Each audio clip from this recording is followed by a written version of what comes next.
રાજકોટ જિલ્લામાં ઓક્ટોબર માસમાં થયેલ કમોસમી વરસાદથી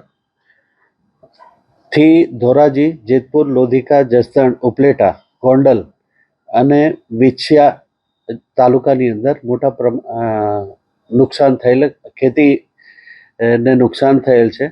આ માટે 71 ટીમની રચના કરવામાં આવી છે. દરેક ગ્રામ સેવકને 8 થી 10 ગામોની જવાબદારી સોંપવામાં આવી છે અને દરેક તાલુકાની અંદર વિસ્તરણ અધિકારી આ તમામ ગ્રામ સેવકો દ્વારા કરવામાં આવેલી કામગીરીનું મોનિટરિંગ કરશે. ગ્રામ સેવકે સ્થળ વિઝિટ કરવાની રહેશે અને કૃષિ પ્રગતિ એપ ઉપર જે સર્વે કર્યું છે એનો ડેટા અપલોડ કરવાનો રહેશે. સાથે સાથે ફિઝિકલ વેરિફિકેશન પણ કરશે અને એના આધારે રિપોર્ટ જનરેટ કરી અને સરકારશ્રીમાં સાદર કરવામાં આવશે.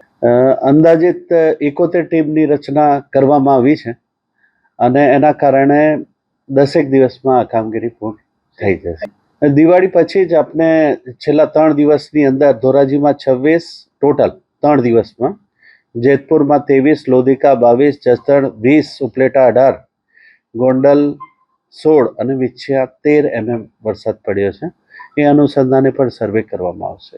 ભારે વરસાદના કારણે જે તમામ તાલુકાઓને એલર્ટ મોડ ઉપર મૂકવામાં આવ્યા છે અને જરૂરી આનુષાંગિક તમામ તકેદારીના પગલાં લેવામાં આવ્યા છે.